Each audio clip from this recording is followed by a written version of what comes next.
4-3. Blue 58! Blue 58! What is up, guys? Welcome back inside the Turfed Football Podcast studio. As always, I'm your host, Kieran Drover, and I apologize because I know it has been a couple of weeks since my last video, but as someone who works in sports media, it has been a very busy time, especially in Canada. The Stanley Cup playoffs are always hectic. It was super cool to see the Florida Panthers take down my hated Toronto Maple Leafs as a Habs fan and eventually win the Stanley Cup. And then the Oklahoma City Thunder won the NBA Finals. Shai Gilgeous-Alexander from Hamilton, Ontario, which is very close to me, won not only the Finals MVP, but the MVP, the scoring title, the Western Conference Finals MVP, which is something I can't even believe they hand out. But nonetheless, that was pretty cool. So I have not been doing much, football things over the past few weeks, but I have done a little bit of research, and I'm excited to present to you who I think are 5 players bound to break out and reach their full potential in 2025 in, of course, the NFL. That might be players who were rookies last year and showed a lot of promise, who I think are now going to explode, or players who were very disappointing in previous seasons despite having high expectations. So stick around and find out who's on my list. Coming in at number 1, it is Miami Dolphins edge rusher Chop Robinson. He had a slow start to the season after being drafted 21st overall, the 4th edge rusher taken off the board in the 2024 NFL draft. He's 6'3", 254 pounds, but what made him such an interesting prospect was that he ran a 4.48 40-yard dash, something that is mostly unheard of for players of his size and at his position. His get-off was amongst the fastest, most explosive I have ever seen in my entire life while watching college prospects, which, mind you, has only been over the past 2 or 3 years or so because I haven't been doing this for too long. So take that with a grain of salt, but easily the most gifted first step that I have seen from an edge rusher at the college level. While he was at Penn State, he got, I believe, 5 sacks in his last season, so his production wasn't off the charts. And he started off the season slow in Miami, like I said, 0 sacks through the first 7 games, but then he absolutely exploded. Between weeks 8 and 18, he had 6 total sacks with 8 tackles for loss. His pass rush win rate was ranked 3rd in the league. He had the most pressures during that span of anyone in football with 48. I think he finished the season with a total of 56. The one thing for Chop is that we all know he can win with speed. He can beat you around the edge if you're an offensive tackle. But could he translate that speed to power more often? And I think that's why he didn't go as high as maybe I thought he was going to in the NFL draft. He ended up going behind Laiatu Latu, Jared Verse, who won Defensive Rookie of the Year, which seems to be paying off, I guess, for the Los Angeles Rams, and Dallas Turner, who didn't do a ton with Minnesota this past season.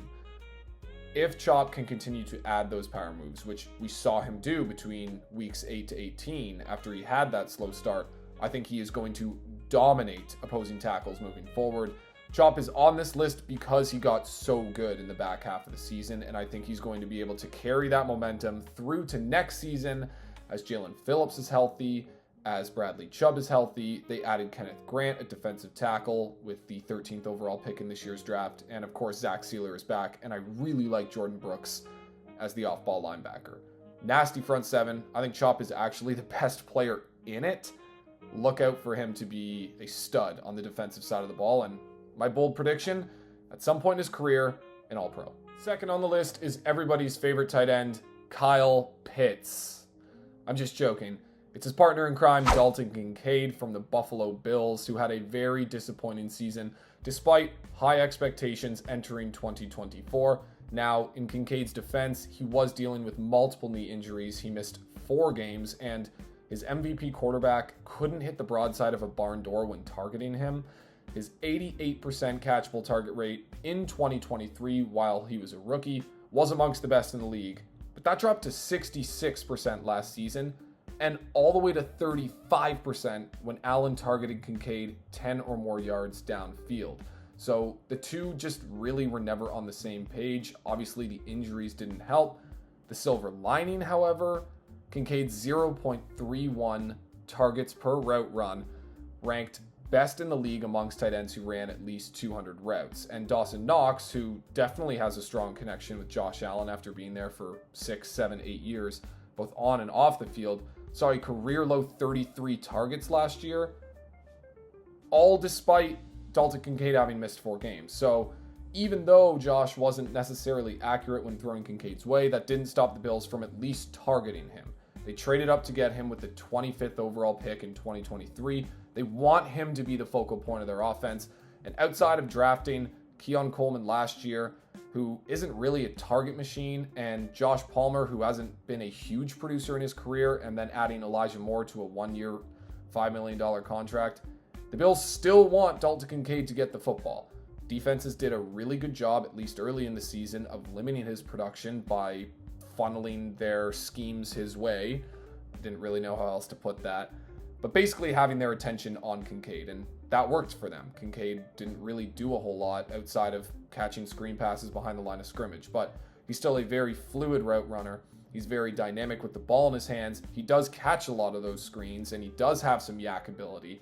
If he can stay healthy, add functional strength, which the Bills have wanted him to do, then I think he has a really big year in 2025. And for a lot of fantasy owners, they'll be happy when they get him in the 10th or 12th round, as opposed to last year in the 3rd or 4th. Coming in at 3rd on the list, it is Houston Texans corner Kamari Lassiter. 42nd overall pick in the 2024 NFL Draft. Was basically told that he wasn't fast enough or had the ball skills to be taken in the 1st round. So, therefore, he was the 6th DB off the board, but in my opinion, was easily up there in terms of performance as a rookie with Quinion Mitchell and Cooper DeJean of the Eagles, who everybody thought were the 2 best DBs in year 1 from that draft class. He had 1 interception and 14 pass breakups across 3 seasons at Georgia. Debunked that narrative pretty good. 3 picks and 10 pass breakups in 14 starts for the Texans this year. His 69.1 passer rating allowed was 10th best in the NFL. And in the playoffs, in games against Justin Herbert and Patrick Mahomes, a 0.0 passer rating allowed. 0 catches against 4 targets, another interception, another pass breakup.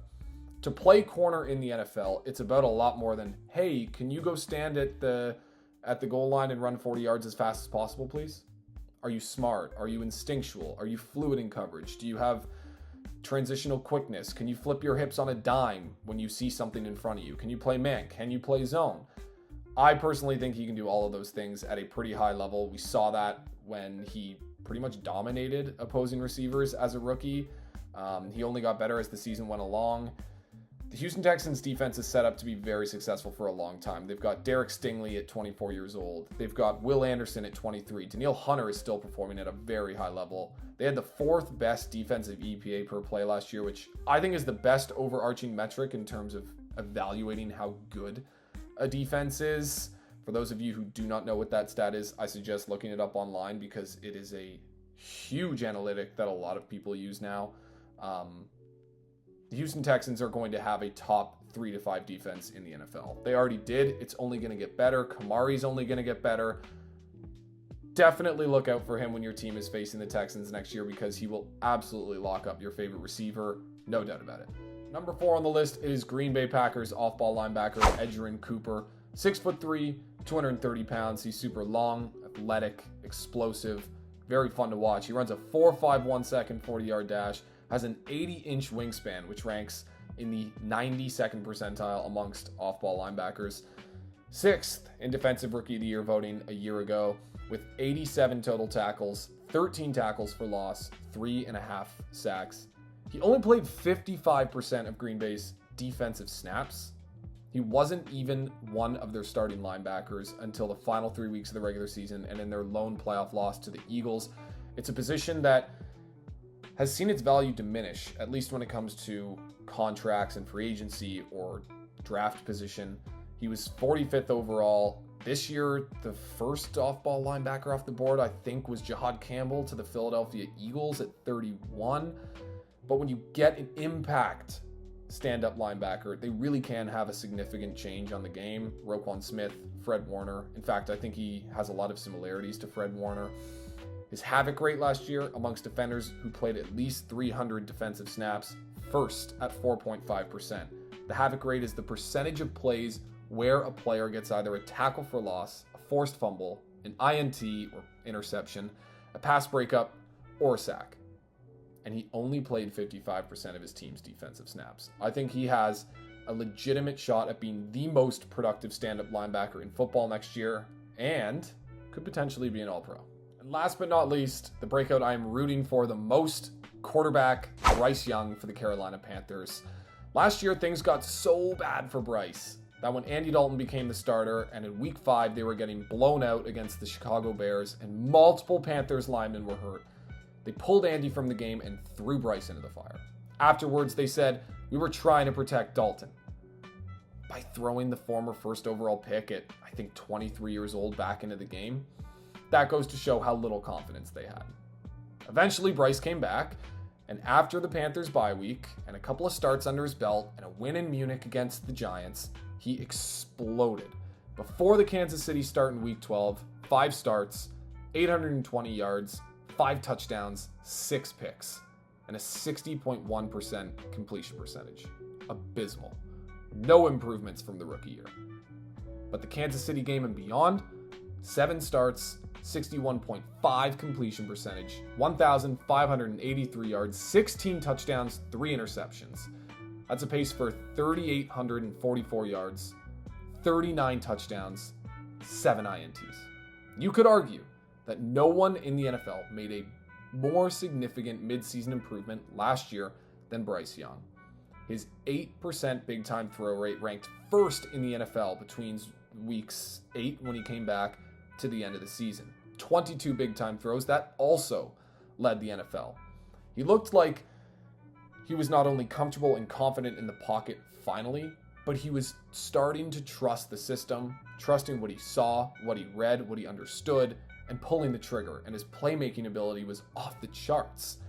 I am expecting Bryce to continue on this trajectory and hopefully have an even better season than what we saw from him at the end of last year. The Panthers are much improved. They added Ted McMillan with the 8th overall pick at wide receiver. The offensive line is healthy and it is back, and there's been continuity, there's chemistry, and the defense is going to be much better. So he'll have the ball much more. Possession time is going to see an uptick. Derek Brown is back. He's definitely their best defender when healthy. I think Bryce Young is going to continue the trajectory we saw him start at the end of last year and hopefully have a really big 2025, and the Carolina Panthers will put themselves back on the map once again. That is all for today, folks. If you enjoyed this video, please leave a like, subscribe. It goes a long way and I appreciate it. And most importantly, leave a comment. Where was I wrong? Who do you think is going to be a breakout player in this year's NFL season? Keep enjoying your off seasons. If you're from Canada, happy Canada Day. That's tomorrow as of the time I'm recording this. And I will see you guys with another video very soon.